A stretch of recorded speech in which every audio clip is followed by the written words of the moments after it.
ഇപ്പം ഞാൻ ഒരു ഡൊമീനസ് ഞാൻ കണ്ടുപിടിച്ചിട്ടുണ്ട്. ഫ്രീ ആയിട്ട് ഡൊമീനസ് ഫ്രീ ഡൊമീനസ് ഭയങ്കര ഫ്രീയാ. പിന്നെ ഇത് original sale of item in alive only in experience. പക്ഷേ എൻ്റെ ഇപ്പം ഇത്ര റൂബക്സ് ഉണ്ട്, ഒരു 880K റൂബക്സ്. ഈ ഡൊമീനോസ് ഒരു മാക്സ്വെൽ എന്ന് പറഞ്ഞ ആളിന് നോക്കാം.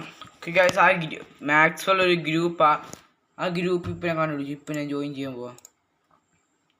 ഓക്കെ, ഇതായിരിക്കും ഇവരുടെ ക്രിയേഷൻസ് നമ്മൾ ചെന്ന് നോക്കിയാൽ തന്നെ മെമ്പേഴ്സ് കുറേ ഉണ്ടല്ലോ. ഞാനില്ല. ഓക്കെ, നിങ്ങൾ സബ്സ്ക്രൈബ് ചെയ്യണം, ലൈക്ക് ചെയ്യണം. പിന്നെ ഞാൻ മറ്റേ ഗിവ് അവേ ചെയ്യാൻ പോവുക ഒരു 1 million സബ്സ്ക്രൈബ്സ് ആയിട്ട്. Thank you and have A nice day.